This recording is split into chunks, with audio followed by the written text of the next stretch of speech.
Now, for your initial thoughts on this phone call, do you agree that Donald Trump is being played here? Hey, Lewis. Well, look, I think Donald Trump is consistently underestimated. I think just a few weeks ago, everyone was saying that a deal with Hamas in the West Bank was going to be pointless. And yet here we are with the hostages released just days ago. So I wouldn't underestimate his strategy here. I don't really know what Dave recommends he do. Do we just walk away? There's no forcing the issue in Ukraine. The only way we're going to get to a resolution is to get both sides to the table. And yes, part of that's going to be having to hold our nose and deal with Vladimir Putin, whether we like him or not.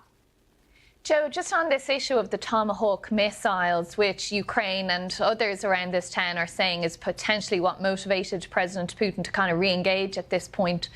What do you think is the US general appetite to supply those weapons to Ukraine? Zelensky said they'd be a game changer in terms of what they could do.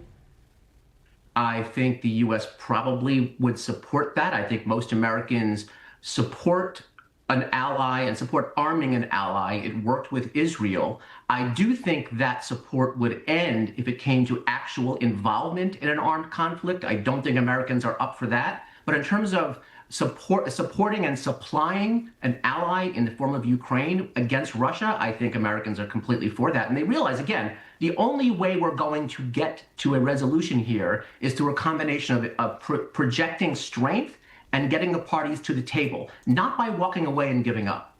Just want to bring you in here on the issue of, I suppose, timetables, timetabling and promises and statements before. We've heard from Donald Trump promising things like meetings, deadlines that have slipped away, that have come to nothing. Should we be sceptical about this timetable too? We should always be skeptical, right? I mean, we heard for years that the hostages would get released, and only 2 weeks ago, last week, did it actually happen. So, of course, and Donald Trump does tend to exert a lot of bluster, and I think you have to take what he says with a grain of salt all the time. I do agree with Dave that we do need to be tough. We do need to be aggressive. We shouldn't kowtow to Russia. But there's a limit to how aggressive we can be. Remember, this is a nuclear adversary, and we're supporting a non-NATO ally. So we do want to support Ukraine, but there's a limit. And if we start enabling the striking of Russia in its homeland, you can easily see how this escalates to a point where we do not want to get into a conflict with a nuclear adversary. So, Joe, is the other alternative then to push ahead with extra sanctions? I mean, there is bipartisan support for that bill that's on the Hill at the moment. There's not a lot of bipartisan support for anything in this town these days, but yes, that is one of them. And yes, sanctions are definitely something. Sanctions, tariffs, economic pressure is something that works, whether it's Russia, whether it's China, whether it's elsewhere. So it is nice to see once in a while Democrats and Republicans can agree on something. OK, we'll clip out and keep that quote from you there. We might need it later. Joe and Dave, stay with us. Lots more still to come around the world and across the UK. This is BBC News. For us, as is Joe Moreno. Joe, let's start with you. What's your sense of what is going on here? Is this about the cartels or is it about the regime? Well, Lewis, I think Donald Trump's trying to have it kind of both ways, right? And I think as a constitutionalist, I can say, while both the ends of perhaps regime change and fighting drugs are both noble ends, they're both noble goals, there's a right and a wrong way to go about it. And so when President Trump notified Congress last week, as is required by law, that he's taken these actions, he didn't mention regime change. He said basically, in effect, fighting terrorism. Well, terrorism is not the same as drug trafficking. They're both really bad things, but they are distinct types of actions that are handled in distinct ways. And so Congress has the ability to kind of nip this in the bud.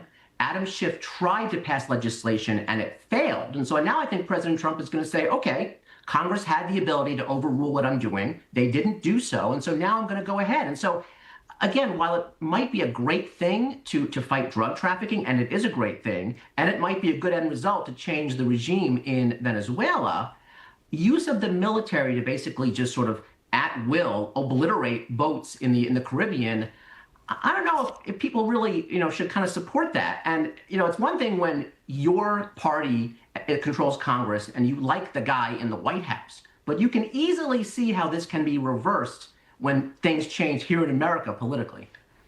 Dave, let's build on that point there. Is this a comfortable use of the military in your eyes?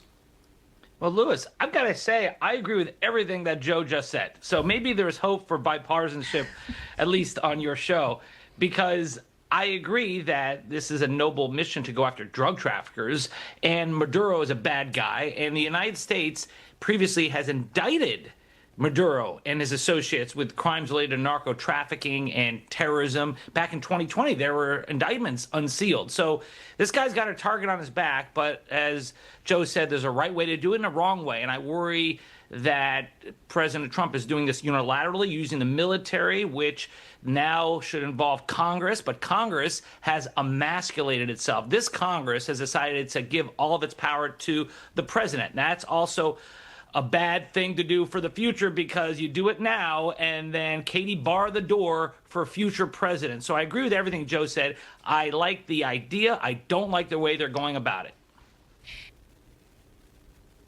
Now, Joe, I cut you off just before the ad break there. We wanted to get your thoughts on this news that a grand jury in Maryland has brought forward an indictment. It's sealed at the moment. We don't know the name of the individual.